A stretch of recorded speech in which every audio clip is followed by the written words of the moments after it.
These are mustard and beer barbecue ribs. And this is how it's made. Big thanks to Konnected JOE for sponsoring this episode. Of course, you're gonna need some beautiful, delicious pork ribs. These are baby big ribs with loads and loads of meat on them. Nice and thick. And of course, that's gonna make sure that these ribs are absolutely freaking juicy when they're done. First thing that we're gonna do is get some flavor on these. And that's what we're gonna do with mustard and beer. For my mustard, I'm gonna use some Mayan mustard. And this one is a special one. I went to Dijon, picked it up myself. The cool thing about this mustard recipe is that it's made with whiskey and black pepper. Now, of course, you can use regular mustard. That's gonna work just fine. But this one is my personal new favorite. It's probably because of the price. Let's talk about beer now. Guinness beer. Now, for those who never had a Guinness beer or think it's awful, you should consider it more as a meal than a beer. The cool thing is that we're going to use this as a heavy flavor. That's what we're going to need. Let me show you how we put together this recipe with this beer and this mustard. I'm going to start by peeling and cutting up 2 small yellow onions. Followed up with 2 garlic cloves. And then I'm going to take 4 large tablespoons of my beautiful mustard, add 500 milliliters or 2 cups of Guinness, a tablespoon of Worcester sauce, and then it's time for the thing that's really gonna add flavor to this marinade. I'm gonna use my pre-production version of the PitmasterX Texas BBQ rub. And it consists of a tablespoon of salt, 2 tablespoons of ground black pepper, half a tablespoon of onion powder, half a tablespoon of garlic powder. Now, of course, if you wanna buy the PitmasterX Texas BBQ rub, it's gonna be available worldwide. So definitely consider picking one up. It should be in the stores in December. And I'm going to add 2 tablespoons worth of it. And it's a very important ingredient because there's salt in it. And this salt is going to make sure that all the flavors penetrate the meat. Without the salt in this ingredient, it's not going to be as tasty as it can be. Mix this up. Make sure that the crystals from the salt dissolve and all of the flavors mix together.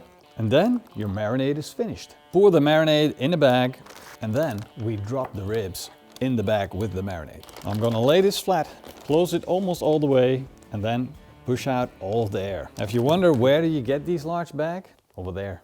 Just saying, it's a nice store. The trick is to push out all the air so that the ribs are fully submerged in the marinade. Set it in the fridge for 2 hours and just let it marinate. After 2 hours, it's time to fire up the barbecue. And I'll be using the Konnected JOE Konnected JOE. Let's open it up and load it up with charcoal. I'm going to put in a handful of wood chips. I'm going to set in the heat deflectors and the grill grates. Close the lid, then I'm going to hit the ignition button and set it to smoke at a temperature of 120 degrees Celsius. Follow the instructions and open the top vent just a little bit. Time to get the ribs out of the marinade. I'm going to wipe these clean a little bit. I don't need any of the onion or the garlic or the mustard or the beer to sit on top of this. Take them out and as you see, they change color quite a bit, which means the flavor went into the pork. I'm going to pat them dry with a paper towel. As you can see, I left the membrane on and I'm going to score the membrane to make sure that once I put on my spices, I'm still going to have full penetration of the flavors into the meat. And by leaving on the membrane, it's going to get nice and crispy when it's cooked. The rule with cooking ribs is that you can never add too much flavor to ribs. And this is very important in this case because all we added flavor-wise is mustard and beer and a little bit of onion and garlic, of course, and some salt and some pepper. But the main thing is we added an acidity and bitterness. And now we need to figure out how we're going to pull away from the acidity and bitterness and make it more like a barbecue flavor. And that's why I'm going to add the PitmasterX pork rub. And just like with the Texas rub, this is also going to be available in stores and the recipes on our website. Links down below. I'm going to sprinkle this on. Starting on the back, make sure I get a nice coat. And the amount of rub that you put on your ribs depends on how thick they are. So in this case, I got a rather thick cut of ribs, so I'm gonna sprinkle on a nice layer. And the PitmasterX pork rub contains some traditional Dutch and European flavors for pork.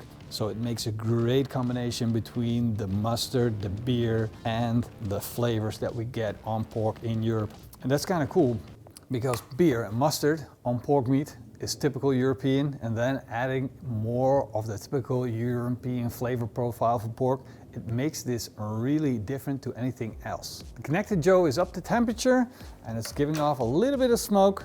So it's time to place the ribs on, set them nice and centered, say bye-bye, and we're gonna give these, well, at least a few hours to pick up a good amount of smoke and become freaking delicious ribs. According to the Konnected JOE app, the ribs have been cooking for 3 hours and 32 minutes. And the core temperature of the ribs have reached 92 degrees Celsius. Oh boy, whoa, they look so good. The fat underneath that meat rendered down and it's become super juicy. We got a nice smoke color on top of these ribs. They got a beautiful orange mahogany color, which means it's time to take these off and let them rest. Now I like to let them rest for around 10 minutes, and because it's getting a little bit colder outside, I'm just gonna wrap them in aluminum foil and let them sit on my countertop. Yeah, wow. It looks freaking delicious. Oh, I just almost cut into the bun. I'm gonna cut another one just so you get a better idea of how juicy these actually are. Look at how juicy that is. Beautiful rendered out fat. We got a beautiful smoke ring. We got that top with the beautiful crust. Oh, this is a rib with absolute perfection. There's only one thing you can do with that. Wow, that is good. That is really good. The marinade, it just brings a whole nother depth of flavor into the ribs. It just changes them. And as you can see, they're clean off the bone tender. I can tear it off like that. That's how tender this is. It is juicy, it is flavorful. This is what you want to make. So I know what you'll be doing this Saturday.